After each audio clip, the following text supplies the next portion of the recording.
Mula sa bahay ko ay mga 3 oras ang biyahe para makarating ako sa unang destinasyon natin. Sa biyahe na to, hindi ako dadaan sa highway para mas makatipid tayo. Mas magandang dumaan sa mga countryside para mas makita natin ang ganda ng kalikasan dito sa Hokkaido. Muna tayo sa 7-Eleven. Ito ang unang stopover natin. Dito na halos nasa Furano na tayo. Nakita mo yung mga bundok na dyan sa paligid. Bili mo na tayong maiinom. Ganito talaga dito sa area ng Furano. Yung mga nasa gilid ng bundok, puro malalawak na mga farm area. Taniman ng mga melon, mais. Dito sa Hokkaido, isa ang Furano sa may pinakamasarap na melon tsaka ng pakwan at mais. Diyan sila famous. Pahinga lang ako mga 5 minutes. Inom lang ako dito. Tapos larga na tayo ulit. Ngayon ay sobrang dami ng mga turistang dumarating dito sa Hokkaido. Kaya maaga akong umalis ng bahay para makaiwas sa mahabang pila ng mga sasakyan papasok sa mga pasyalan. Ano wait din eh? Pagkatapos ng 30 minutong pag-aantay, nakapasok na din kami sa loob ng farm. Lahat ng inip at inis ay mawawala kapag nakita mo na ang maladagat at nagagandahang bulaklak na parang bahaghari na bumaba sa lupa. Sa lugar na to, lahat ay masaya. Insekto man o tao. Sigurado ako lahat nakangiti sa'yo. Maraming lavender farm dito sa area ng Furano. Pero ang isa sa pinakapopular ay ang Tomita Farm. Dahil bukod sa magagandang bulaklak na ideal para sa inyong mga social media post, marami ding iba't ibang klaseng restaurants at souvenir shops na pwede mo puntahan na nasa loob mismo. Nandito na tayo ngayon sa Furano, Tomita Farm. In full bloom na ngayon yung mga lavender. Tulad, wow, lavender. Katulad dito. Sobrang init. Hulas na yung lolo nyo. Pero okay lang. Kasi sobrang ganda ng mga bulaklak ngayon. Yung ganitong tanawin ang dinarayo ng mga turista dito. Kahit sobrang init ng panahon, makakapag-relax ka sa ilalim ng napakaraming puno dito. Habang minamasdan mo ang iba't ibang kulay ng mga bulaklak na bumubuhay sa buong kapaligiran. Dito, pwede kang bumili ng mga bagong pitas na bulaklak na pwede mong gawing dekorasyon at talaga namang napakabango at nakaka-relax kapag naamoy mo. Bukod sa mga bulaklak, meron din sila ditong lavender-inspired ice cream o softo cream kung tawagin nila dito sa Japan.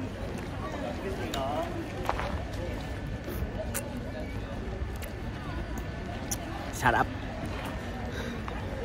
Tatang, oh. Kumakain din siya ng ice cream. Ako, syempre, nandito tayo sa Lavender Farm. Lavender ice cream ang kakainin natin. Kulay lang naman siya, hindi naman yung lasa.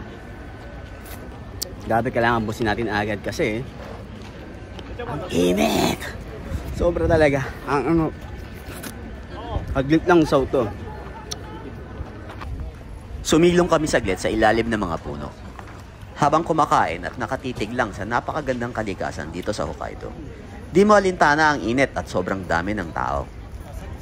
Lahat, kanya-kanya ng pose para makakuha ng magandang anggulo para sa kanilang mga video at litrato.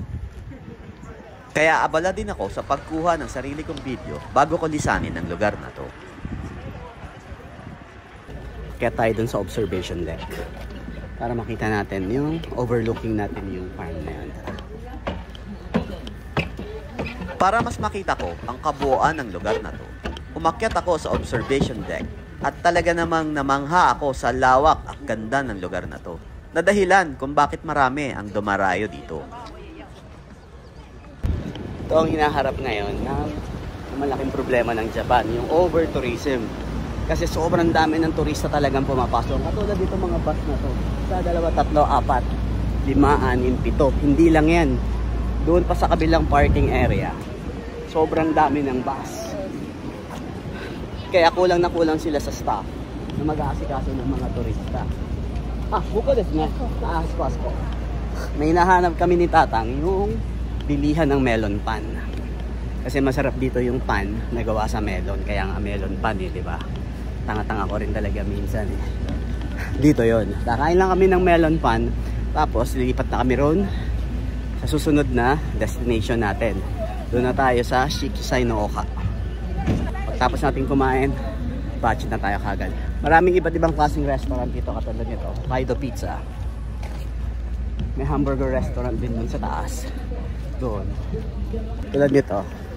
Itong mga restaurant na to, na overlooking mo yung mga lavender farm doon. Doon ka na. Bukok asko na. Panto na. Ito yung bake shop na kinainan namin last year. Sobrang sarap ng mga tinapay dito. Lalong-lalo na yung specialty nilang melon pan na binabalik-balikan ng mga turista kagaya namin. Tayo naman, bili naman tayo ng melon pan din pa mga.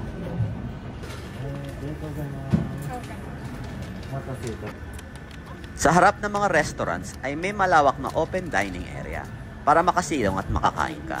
Ikaw na lang ang bahala na humanap ng magandang lugar para makapagpahinga ka ng maayos. Habang nag-iikot ako, may natsyempohan akong Japanese na nagyo-yoyo show.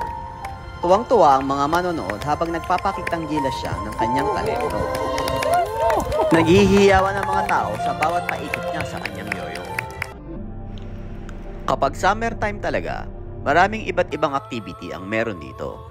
Dahil pagpasok ng taglamig, ang buong lugar na to ay nababalot na ng yelo. Ayun, meron siyang konting donation naman para naman sa effort na ginawa niya kanina. Magaling siya mag-yoyo. Para siyang yung nanalo sa, ang tawag doon, Pilipinas Got Talent. ありがとうございました。ありがとうございます。またぜひ応援よろしくお願いします。ありがとう。子供たちもありがとう。パパやママにもう一枚って聞いてみて。あ、冗談で笑ってね。ありがとうございます。大事に使わせていただきます。Bait talaga ng mga... とんでもないです。すごく力に変わります。ありがとうございます。 Masyado silang supportive sa mga kababayan nila, lalo pag may mga ganyang talent na ginagawa. Talagang hindi mapapahiyahan na hindi sila magbibigay. Okay, tapos na tayo rito. Lipat na tayo rin sa kabilang destination natin sa Shikisai no Oka. Nandito na tayo ngayon sa Shikisai no Oka o Four Seasons Hill sa Ingles. Pagpasok mo ay sasalubungin ka agad ng dalawang malalaking rolyo ng damo na agad magpapangiti sa'yo. Katulad ng mga kababayan natin na nakita ko dito. Isang pamilya ng mga turistang Pilipino na talaga namang masayang-masaya sa pamamasyal dito sa Hokkaido. Ang flower garden na to ay nasa Bohol na nakadagdag ganda dahil sa magandang landscape, samahan mo pa ng mahabang linya ng mga bulaklak na parang carpet sa ganda. Kung gusto mong maikot ang lugar nang hindi ka naiinitan, sumakay ka na lang sa mga traktorang ikinonvert nila na parang isang mahabang kalesa. Kailangan mo lang magbayad ng 500 yen o halos 200 pesos. Komportable mo nang makikita ang kabuuan ng pasyalan. Shikisai no Oka. Flower fields. Kaso yung banda doon hindi pa masyadong naka-bloom. Itong mga nandito, ang ganda na ng kulay niya. Ito okay na to. Tsaka dito sa side, yung banda doon sa baba. Yun, makikita mo medyo malabo pa yung kulay. So kami naman, gusto ko lang mag drop by at magkuha ng mga konting video. Grabe ang init. Alis na tayo rito, punta na tayo ron sa third location natin. Doon na tayo sa Aoi Ike o Blue Pond. Kita-kita tayo ron. Dahil sa sobrang haba ng pila ng sasakyan papasok sa Blue Pond, dito na lang muna kami nagpunta sa Shirahige Waterfalls na halos katabi lang ng Blue Pond na isa ring sikat na pasyalan dito sa BA Hokkaido. Isa itong waterfalls na parang nagiging puting balbas ng tao kapag panahon ng tag-yelo. Ngayon ay 2 o'clock na. Hindi na kami tumuloy dun sa Blue Pond kasi sobrang haba ng pila ng papunta ng parking. Kaya hindi na kami tumuloy. Malamang. Pero bibigyan pa namin ng isang chance pa. Punta pa kami ulit. Pero kung mahaba talaga yung pila, uwian na to. Hindi na kami pupunta dun. Dahil sobrang dami ng parking doon. Alam nyo kasi ako nag-parking. Siyempre, Pilipino tayo. Dumiskarte na naman kami. Pinarada ko yung sasakyan ko dito sa gilid na sa maraming puno. Ayan. Hindi ko talaga kayang palagpasin na hindi makita ang malaparaisong lawa na to. Kaya kahit 10 minuto lang, pinilit kong makadaan at makakuha ng mga video at litrato. Dito ko natatapusin ang video na to. Hanggang sa muli, ito ang inyong ka-road trip Jesse. Kita-kita tayo sa susunod na road trip. Bye-bye!